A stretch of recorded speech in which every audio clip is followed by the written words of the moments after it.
اور اس طرح آپ صلی اللہ علیہ وسلم نے فرمایا المنفق صلعتہ بالحلف الکاذب، جو جھوٹی قسمیں اٹھا کر اپنا سامان بیچنے والا ہے، ایسے انسان سے بھی اللہ تعالیٰ قیامت والے دن بات نہیں کریں گے، نظر رحمت نہیں کریں گے، اور ایسے آدمی کو پاک نہیں کریں گے۔ وَلَهُمْ عَذَابٌ أَلِيمٌ، ان کو دردناک عذاب میں مبتلا کیا جائے گا۔ بعض ایسے لوگ ہیں وہ چھوٹی چھوٹی بات پر قسم کھاتے ہیں، اللہ کی قسم یہ کپڑے میری جو خرید ہے نا یہ 600 کی ہے، آپ نے آپ دیکھ لیں جتنے دینے، حالانکہ یہ بالکل تجارت کے اندر یہ غلط طریقہ ہے کہ آپ یہ کہیں کہ میں نے اتنے کا خریدا۔ بھائی جتنے آپ نے لینے آپ وہ بتائیں، آپ یہ کیوں بتا رہے ہیں کہ میں نے اتنے کا خریدا، مجھے اتنے کا پڑا ہے، جبکہ اس میں بھی وہ تاجر آدمی جھوٹ بول رہا ہوتا ہے۔ اسی لیے آپ صلی اللہ علیہ وسلم نے فرمایا کہ جب لوگ تجارت کرتے ہیں تو اللہ تبارک و تعالیٰ کی رحمت بھی ان کے ساتھ ہوتی ہے، لیکن جب وہ جھوٹ بولتے ہیں تو پھر اللہ تعالیٰ کی رحمت ان سے دور ہو جاتی ہے۔ برکت کا وہ خاتمہ کرتے ہیں جب وہ جھوٹ بولتے ہیں، غلط بیانی سے کام لیتے ہیں۔ اور ایسے ہی جس کے بارے میں یہ کہا جائے کہ یہ جہنم کی آگ کے اندر گناہ لے کر جانے والا ہے تو وہ بھی کبیرہ گناہ میں شامل ہے، جیسا کہ آپ صلی اللہ علیہ وسلم نے فرمایا المکر والخداع فی النار، جو مکر کرنا ہے، دھوکہ دینا ہے، یہ جہنم کی آگ میں لے جانے کا باعث بنے گا۔ ایک صحابی کا نام ہے قیس رضی اللہ تعالیٰ عنہ، وہ فرماتے ہیں کہ اگر یہ والی حدیث نہ ہوتی تو میں بڑا ماہر تھا لوگوں کو دھوکہ دینے میں، تو میں بڑے لوگوں کو دھوکہ دیتا، لیکن اس حدیث کی وجہ سے میں لوگوں کو دھوکہ نہیں دے رہا، کیونکہ آپ صلی اللہ علیہ وسلم نے بڑی سخت وعید بیان فرمائی ہے۔ اب ہم آتے ہیں کہ وہ کبیرہ گناہ کون کون سے ہیں جن پہ جہنم کی وعید آئی ہے۔ سب سے پہلا جو کبیرہ گناہ ہے اللہ تعالیٰ کی ذات اور صفات میں شرک کرنا، اللہ تعالیٰ کے علاوہ کسی اور کو اللہ تعالیٰ کی جو صفات ہے اس میں ڈال دینا، تو یہ کبیرہ گناہ میں شامل ہے۔ اِنَّهُ مَن يُشْرِكْ بِاللَّهِ فَقَدْ حَرَّمَ اللَّهُ عَلَيْهِ الْجَنَّةَ وَمَأْوَاهُ النَّارُ وَمَا لِلظَّالِمِينَ مِنْ أَنصَارٍ، فرمایا کہ جو اللہ تعالیٰ کی ذات کے ساتھ شرک کرے گا، اللہ تعالیٰ کی ذات صفات میں شرک کرے گا، ایسے آدمی کو کبھی اللہ تعالیٰ معاف نہیں فرمائیں گے، اس کا ٹھکانہ جہنم تیار کیا گیا ہے، اور ایسے ظالموں کا کوئی بھی مددگار نہ ہوگا۔ ایک دوسرے مقام پہ اللہ تعالیٰ ارشاد فرماتے ہیں ان اللہ لا یغفر ان یشرک بہ ویغفر ما دون ذلک لمن یشاء ومن یشرک باللہ فقد ضل ضلالا بعیدا، فرمایا کہ جو آدمی اللہ کی ذات صفات میں شرک کرے گا اسے کبھی معاف نہیں کیا جائے گا، اور فرمایا کہ ایسا آدمی وہ بہت دور کی گمراہی میں جا چکا ہے جو اللہ تعالیٰ کی ذات اور صفات میں شرک کرتا ہے۔ اللہ تعالیٰ کے اختیارات وہ کسی کو دے دیتا ہے، کہتا ہے جی اللہ نے فلاں اختیار فلاں کو دیا ہوا ہے، اب جو چاہے وہ کرنے والا ہے، سارے ہمارے معاملات وہی دیکھ رہا ہے، کیونکہ اللہ تعالیٰ نے اسے یہ اختیار دیا ہوا ہے۔ اللہ تعالیٰ کی دی ہوئی طاقت سے، اللہ تعالیٰ کی دی ہوئی قدرت سے ہی وہ ہماری مدد کرنے والا ہے، وہ خود کوئی مدد نہیں کر سکتا۔ مشرکین مکہ بھی یہی بات کہتے تھے، جب ان سے کہا جاتا یہ لات منات عزا تو بیچارے کچھ نہیں کر سکتے، تو وہ آگے سے جواب دیتے ما نعبدہم، ہم ان کی عبادت نہیں کرتے، ما نعبدہم الا لیقربونا الی اللہ زلفیٰ، ہم جب ان کے سامنے التجا کرتے ہیں تو ان کے سامنے التجا کرنے سے ہمیں اللہ کا قرب ملتا ہے۔ وہ کہتے ہیں کہ اللہ تعالیٰ نے انہیں طاقت دی ہوئی ہے، قدرت دی ہوئی ہے، اللہ تعالیٰ نے اختیارات دیے ہوئے ہیں، اب بات یہ ہے کہ ہم ان سے جب کہتے ہیں تو ان کی عبادت کرنے سے ہمیں اللہ کا قرب مل جاتا ہے۔ وہ آگے سے یہ جواب دیتے، کہتے ہؤلاء شفعاؤنا عند اللہ، یہ اللہ تعالیٰ کے ہاں ہمارے سفارشی ہیں۔ یعنی آپ یہ نہ سمجھ لیں کہ شاید جو لات منات عزا یہ ایک تصور تھا صرف ان کا، نہیں، پیچھے شخصیات تھی، وہ شخصیات کی عبادت کرتے تھے، تو شخصیات کی اس طرح عبادت کرنے کو شرک کے لفظ سے تعبیر کیا گیا۔ اور آپ صلی اللہ علیہ وسلم نے فرمایا اجتنبوا السبع الموبقات، 7 ہلاک کرنے والے گناہوں سے اپنے آپ کو بچاؤ، اور سب سے پہلے آپ صلی اللہ علیہ وسلم نے الشرک باللہ، اللہ تعالیٰ کی ذات اور صفات میں شرک کرنے کا ذکر کیا۔ تو اللہ تبارک و تعالیٰ ہمیں تمام ایسے کام جو شرکیہ امور والے ہیں اللہ تعالیٰ ہمیں بچنے کی توفیق عطا فرمائے۔ ایسے ہی جادو کرنا، جادو کا سیکھنا اور سکھانا،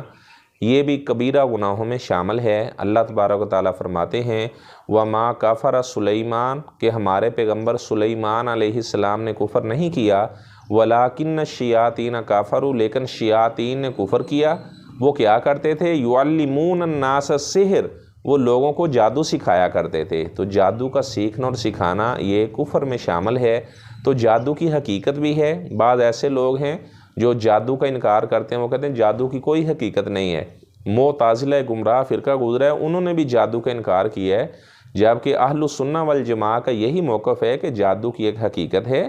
لیکن جادو میں یہ ہوتا ہے کہ وہ لوگوں کی آنکھوں پر ایسا اثر کر دیا جاتا ہے کہ شے کی حقیقت نہیں بدلتی۔ تو لیکن یہ کہ جادو جو ہے وہ لوگوں کی آنکھوں پر کر دیا جاتا ہے، اور لوگوں کو یہ نظر آتا ہے کہ یہ چیز اس طرح بن چکی ہے، جس طرح قرآن مجید میں اللہ تبارک و تعالیٰ نے حضرت موسیٰ علیہ السلام کا اور جو ان کے مقابلے میں جادوگر آئے تھے ان کا ذکر کیا، تو اللہ تعالیٰ فرماتے ہیں انہوں نے لوگوں کی آنکھوں پر جادو کر دیا۔ جب انہوں نے اپنی لاٹھیاں اور رسیاں پھینکی تو لوگوں کو یہ تخیل آ رہا تھا کہ جس طرح یہ حقیقت کے اندر سانپ اور یہ دوڑ رہے ہیں، جبکہ حقیقت کے اندر وہ اپنا لاٹھیاں ہی تھی اور اس طرح وہ رسیاں ہی تھی، حقیقت کے اندر وہ سانپ نہیں بنے تھے۔ جب موسیٰ علیہ السلام نے اپنی لاٹھی کو پھینکا تو بہت بڑا اژدہا بن گیا، تو جادوگر سمجھ گئے، کہنے لگے کہ یہ تو اللہ کا نبی ہے، کیونکہ ہماری جو لاٹھیاں اور رسیاں تھیں وہ تو لوگوں کو ایسے لگ رہا تھا کہ جیسے وہ دوڑ رہی ہیں، جبکہ وہ تو ٹھہری ہوئی تھی۔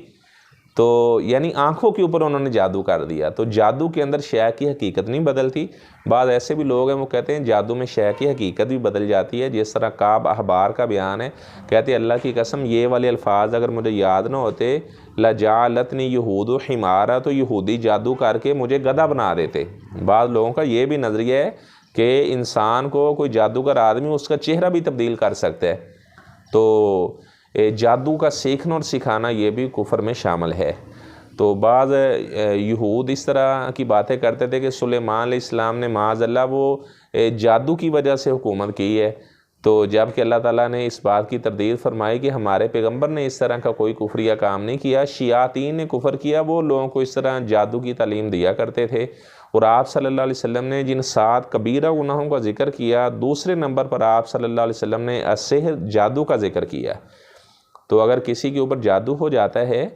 تو وہ سورہ فلق اور الناس کثرت سے پڑھے، سورۃ بقرہ کثرت سے پڑھے، تو اللہ تبارک و تعالیٰ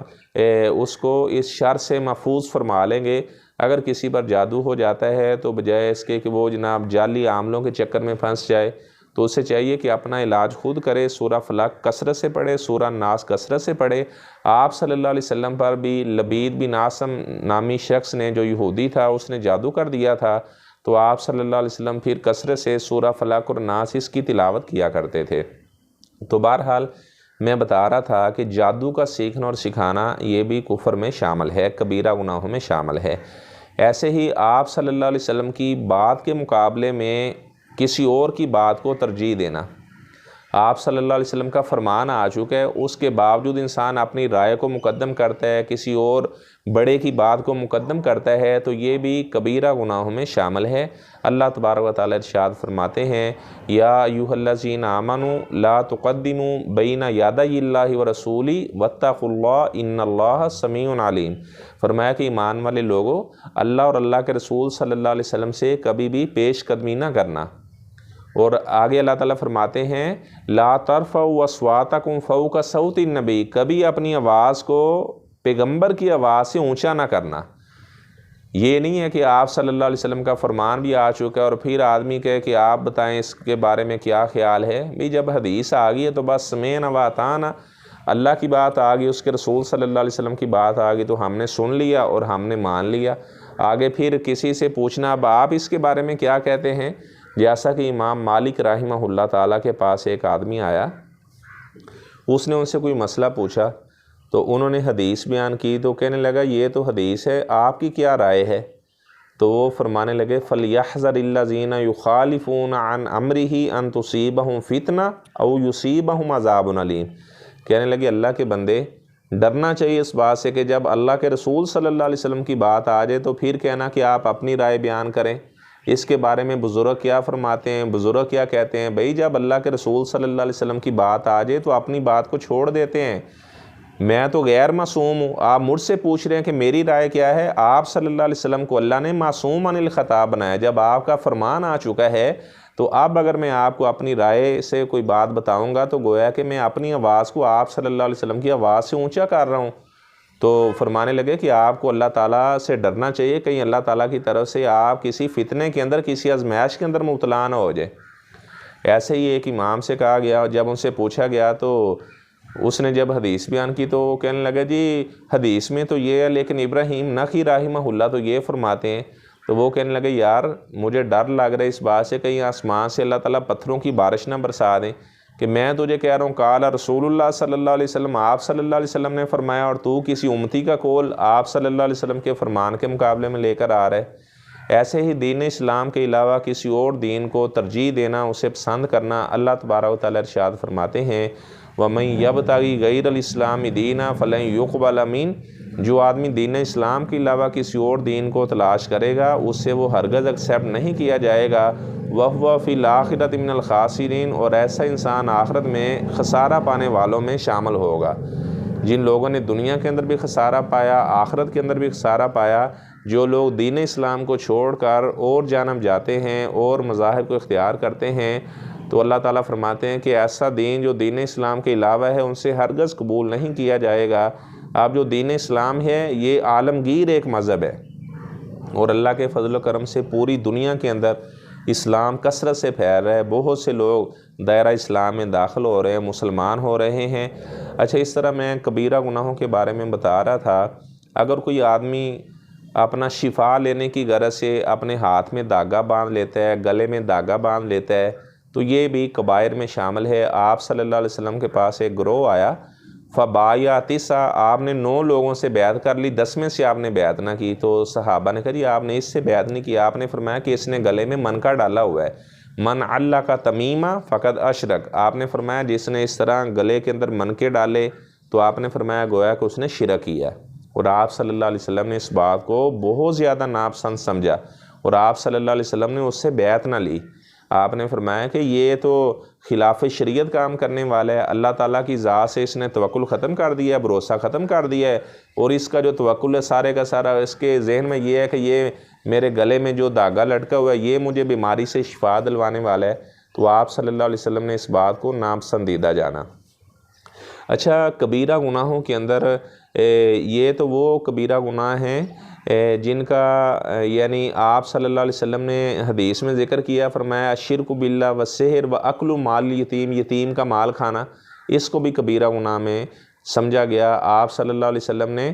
یعنی ایک لمبی فہرست ہے کبیرہ گناہوں کی، اس میں علامہ ذہبی رحمہ اللہ تعالیٰ کی کتاب بھی ہے الکبائر کے نام سے، جس میں تمام کبائر کا انہوں نے ذکر کیا ہے۔ انشاءاللہ اگلی مجلس کے اندر جو باقی کبائر ہیں جن کا بھی کیونکہ وقت زیادہ ہو رہا ہے تو میں نے انشاءاللہ سوچا کہ اگلی مجلس کے اندر پھر ایسے کبائر جن کا تعلق ہے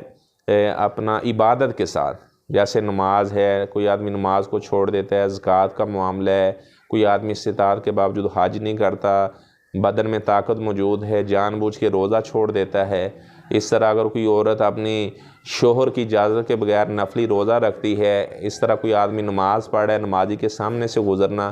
تو اس بارے میں کیا کیا وعید آئی ہے، یعنی عبادت کے اندر جو کبائر ہیں انشاءاللہ ان کبائر کا اگلی مجلس میں ذکر کیا جائے گا۔ اللہ تعالی ہم سب کا حامی و ناصر ہو، اور جتنے کبائر کا میں نے ذکر کیا ہے اللہ تبارک و تعالی۔ اچھا، کبائر میں یہ بات بھی شامل ہے، کوئی آدمی آپ صلی اللہ علیہ وسلم کو گالی دیتا ہے یا آپ صلی اللہ علیہ وسلم کے صحابہ کو گالی دیتا ہے تو یہ بھی کبائر میں شامل ہے۔ اس طرح اگر کوئی آدمی، آپ صلی اللہ علیہ وسلم نے فرمایا کہ اللہ کے علاوہ اگر کوئی آدمی قسم اٹھاتا ہے، من اشرک بغیر اللہ من حلف بغیر اللہ فقد اشرک، جو آدمی اللہ کے نام کو چھوڑ کر کسی اور کے نام کی قسم اٹھاتا ہے، مجھے میری ماں کی قسم ہے، مجھے میرے باپ کی قسم ہے، مجھے میرے بیٹے کی قسم ہے، میں فلاں مزار کا کنڈا پکڑ کے قسم کھاتا ہوں، تو اس طرح کی باتیں کرنا، آپ نے فرمایا کہ جو اللہ کے علاوہ کسی اور کے نام کی قسم کھائے گا فقد اشرک، گویا کہ ایسا آدمی شرکیہ امور کا ارتکاب کر رہا ہے۔ تو اللہ تبارک و تعالیٰ تمام ایسے کام جو کبائر میں شامل ہیں ہمیں بچنے کی توفیق عطا فرمائے۔ وآخر دعوانا ان الحمد للہ رب العالمین۔